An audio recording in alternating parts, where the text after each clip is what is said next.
Saudações aos meus irmãos e amigos, amigas do Grupo Espírita GEAC de Alvorada, Grupo Allan Kardec. Hoje gostaríamos então de falarmos sobre Jesus, a sua pedagogia, o seu método pedagógico de ensino para todos nós. Mas antes, vamos rogar a Deus e ao nosso Mestre Jesus que nos ampare, nos dê a sustentação, a luz, a todos os mentores da espiritualidade que nos acompanham e que nos dê a sua assistência, que eles possam jogar até nós as suas benesses. Meus amigos, estamos chegando no final do ano.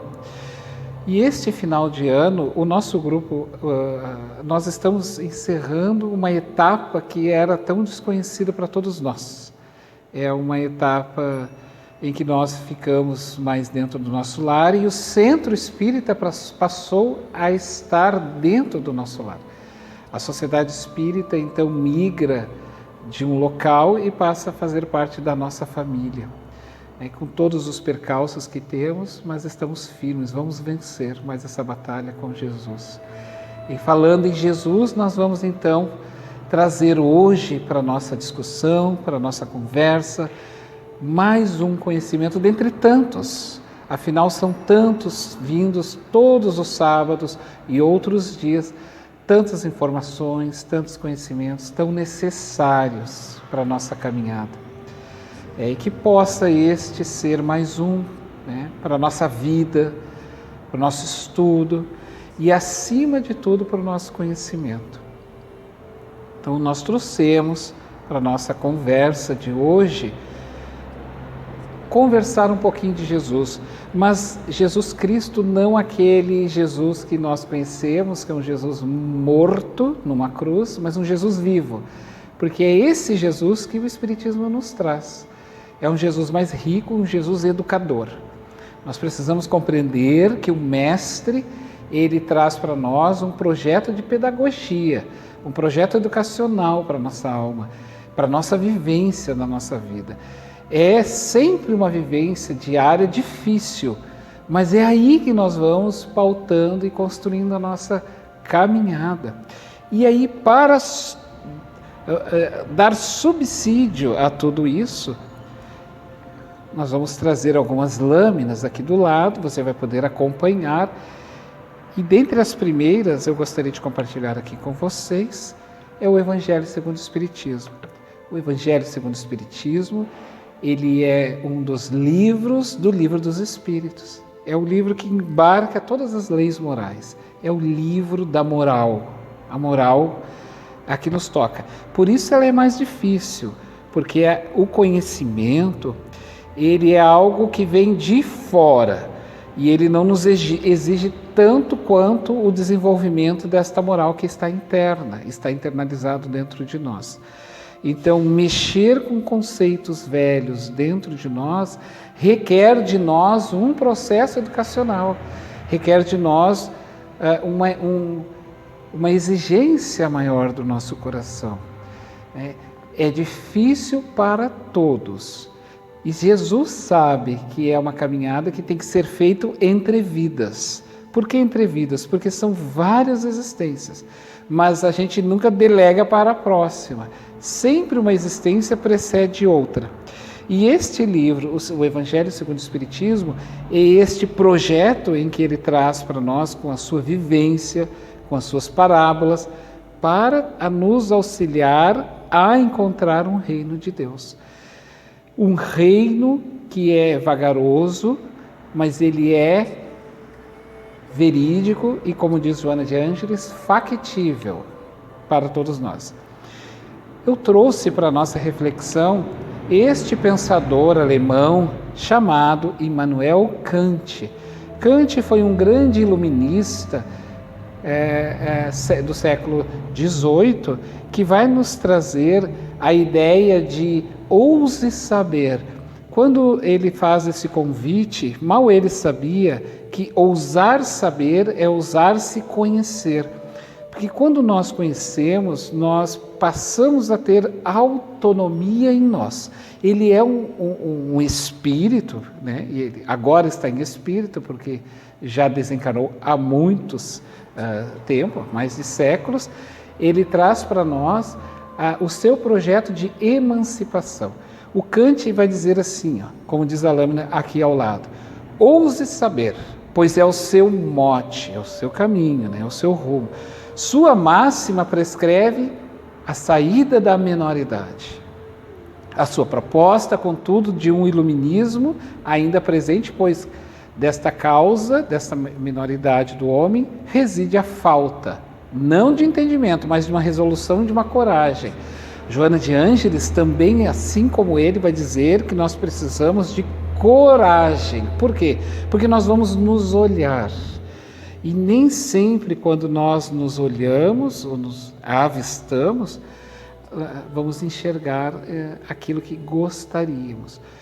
Porque é difícil ainda para nós, mas lembrem, é possível fazer a transformação a partir destas sombras. Joana de Ângeles vai nos dizer que as sombras devem ser visitadas por nós, essa sombra que temos, ainda que carregamos, não como um pesar sobre nós, mas como uma possibilidade de uma caminhada. E o Kant, ele é este iluminista que traz esse projeto para nós de uma maioridade espiritual, porque ele vai dizer que a partir do momento em que nós ousamos saber e trouxemos essa maioridade para nós, nós delegamos menos as responsabilidades que nos cabem.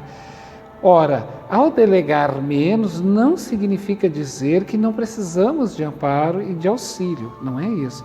Mas é que nós vamos atingindo uma maioridade em que nós não culpamos, é o que ela vai dizer, e não assumimos culpa, assumimos então que, ela diz, responsabilidade.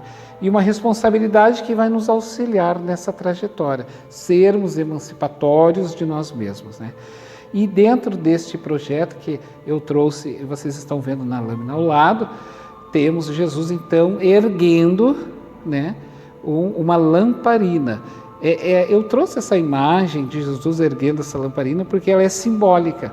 Simbólica no sentido de que é luz. Então ele levanta para cima, né? É luz que levanta. Luz que está para cima e que levanta é luz que ilumina. Então é nesse sentido que ele vai nos trazer. E no século XIX, quando Allan Kardec traz então para nós este livro, que é o Livro dos Espíritos, você vai encontrar ali todo um projeto novo de Jesus. Então nós tínhamos o Novo Testamento, que é a partir então da vivência de Jesus, e agora nós vamos ter então Jesus voltando no Livro dos Espíritos, aonde se encontra o Evangelho, como eu citei, das leis morais e outros livros. Este livro é um livro todo feito de perguntas e respostas. Exatamente, são perguntas que nós mesmos queremos fazer, nós mesmos gostaríamos de fazer. E as respostas os Espíritos vão dando de acordo com as necessidades terrenas a que nós precisamos. Então, vocês observem que a lamparina ela é sempre simbólica no sentido de luz, porque quando temos uma luz nós colocamos no alto. Porque se nós colocamos no alto, a tendência é iluminar o ambiente inteiro. Agora, se eu colocar num canto, ela ilumina uma parte. Se ela colocar embaixo, ela vai iluminar apenas para baixo.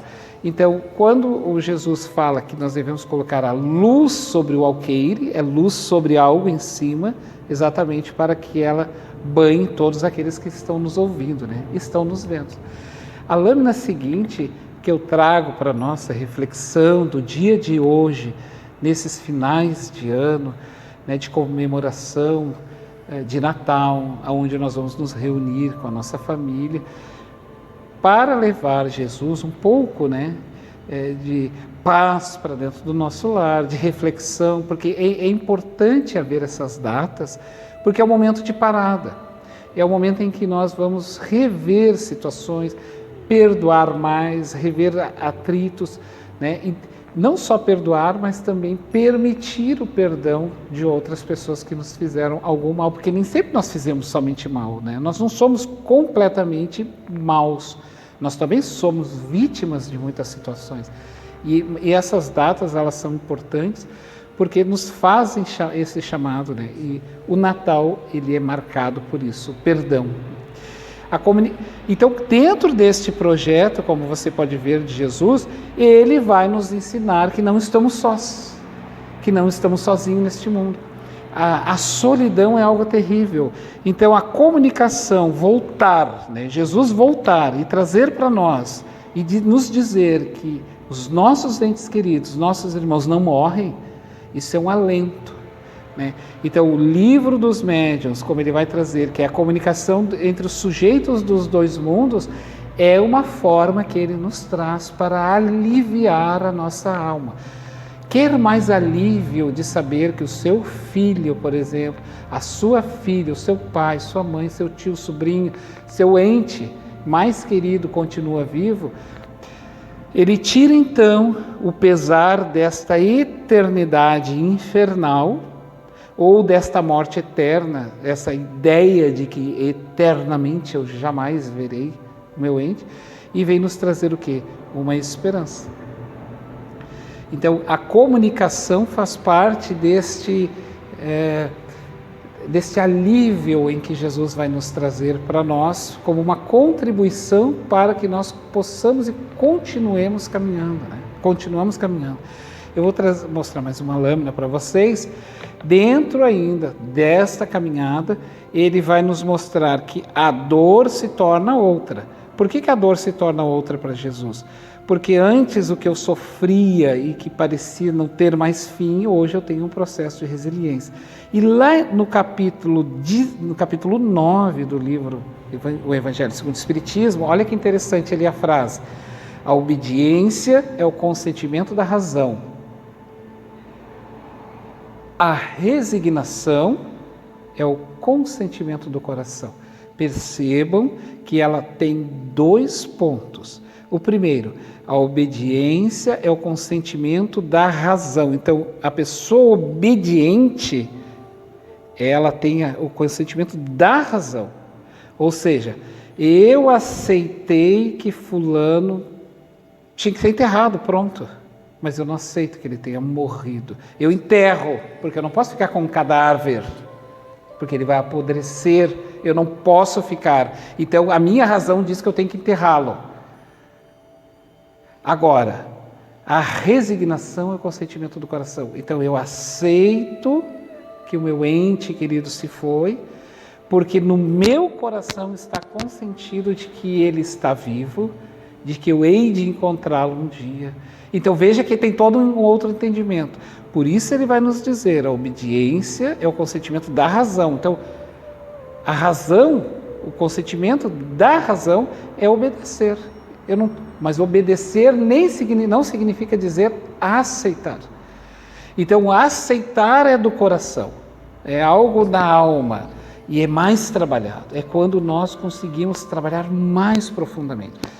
E isso não precisa não precisa ser letrado, não precisa ter títulos acadêmicos, não precisa ter doutorado, nem mestrando e nem ter títulos de graduação, muito menos das classes medianas da educação.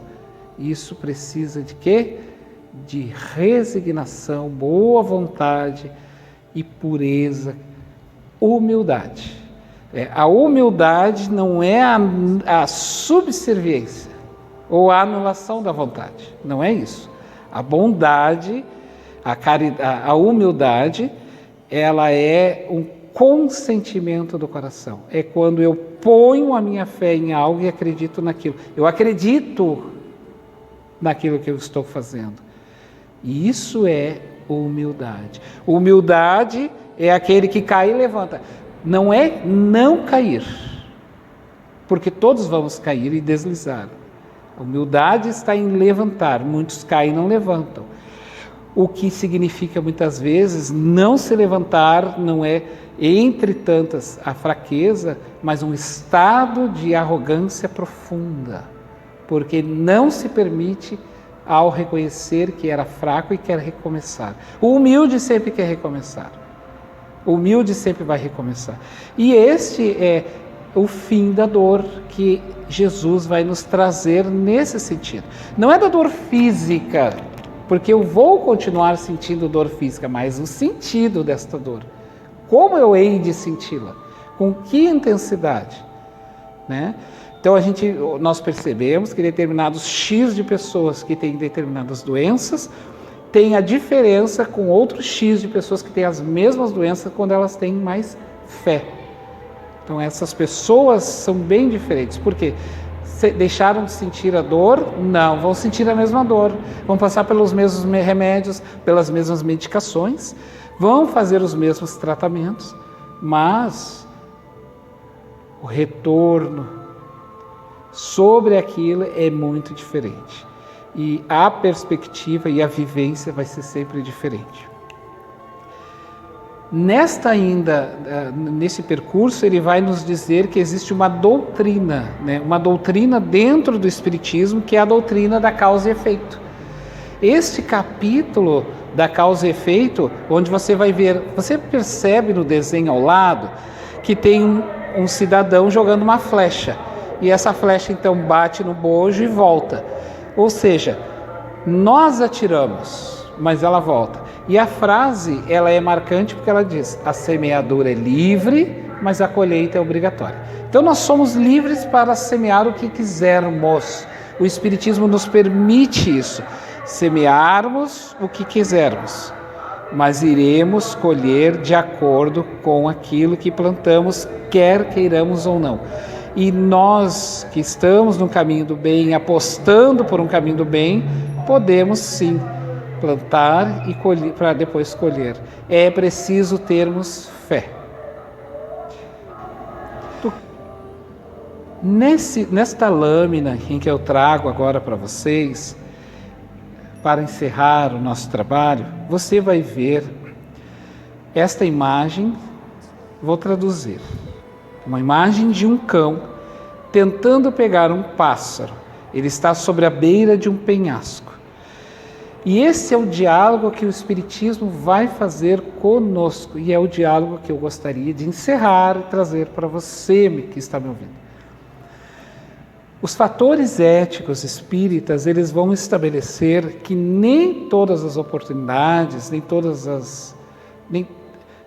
devem ser utilizadas. É por isso que nós precisamos termos muita reflexão, e é isso que o Espiritismo nos dá, porque ele nos permite estar embasado em cima de conhecimento, em cima de uma boa literatura, de um estudo, né, de um acompanhamento, e é em cima disso nós vamos poder fazer a nossa trilha. Então, tudo eu posso fazer, mas nem tudo é lícito que eu faça, ainda que eu tenha vontade. Então percebam comigo na imagem. A primeira questão, a melhor das respostas ainda não é revidar. Por que a melhor resposta ainda não é revidar? Percebam na imagem. Eu vou deixar você refletir de casa. Por que não é melhor, a melhor resposta não é revidar? A segunda colocação que o Espiritismo vai nos trazer e fazer-nos refletir dentro dos postulados, né, dessa doutrina é a seguinte questão: algumas oportunidades não devem ser aproveitadas, podem ser uma armadilha. O fato de ela estar na minha frente e se apresentar favorável não significa dizer que eu preciso usá-la dessa oportunidade. E você sabe por quê? Observe na imagem. E por fim, ele vai nos trazer o seguinte: podemos ficar tão cegos em querer destruir alguém que acabamos por destruir a nós mesmos. Então, devido a essa oportunidade, eu tenho a oportunidade de fazer tal ato, tal situação, e eu crio essa oportunidade de tal maneira que eu não confio, eu não quero a justiça divina, eu não aceito. Por isso o processo que Jesus nos traz dentro dos postulados, que é o da resignação, no sentido de confiar mais em Deus. Confie. E ele vai nos dizer que nós podemos acabar nos destruindo ao usar essa oportunidade. Percebam por quê? Por que o cão ali pode acabar se destruindo se ele usar da oportunidade? Porque ele está bem perto do pássaro. Então, é esta reflexão metafórica que eu trago para todos vocês, meus amigos e meus irmãos. Confia em Deus. Confia que amanhã é um novo dia. Sempre haverá uma esperança. Todos os dias o sol nasce. E este nascer, ele não é à toa. Este nascer é um convite para todos nós, né? Está difícil para toda a humanidade. Toda a humanidade. Não pense que o seu problema é só seu e só único. Não, existem irmãos em condições muito piores do que a tua e do que você pode imaginar. Confie e acredite no que eu estou dizendo. Existem irmãos em piores situações. Temos os nossos braços, a nossa cabeça pensante, o nosso corpo. Podemos agradecer a Deus pela oportunidade que Ele nos dá todos os dias de podermos levantar e executar as nossas tarefas, ainda que pequenas ou grandes, não importa, dentro do lar, na vida profissional, aonde estivermos localizados. Não existe trabalho pequeno. Existe um trabalho e ele é grande quando nós damos intencionalidade para ele, quando nós colocamos força nele. A grandiosidade está na força que nós damos para aquele trabalho, né? Daquela renúncia da nossa vontade, do nosso bem-querer para todos. E essa é a mensagem que eu gostaria de deixar então para todos que estão desejando um feliz Natal, um ano novo, cheio de muitas luzes. Não importa se na tua mesa tenha um pedaço de pão. O que importa é que ele tenha luzes.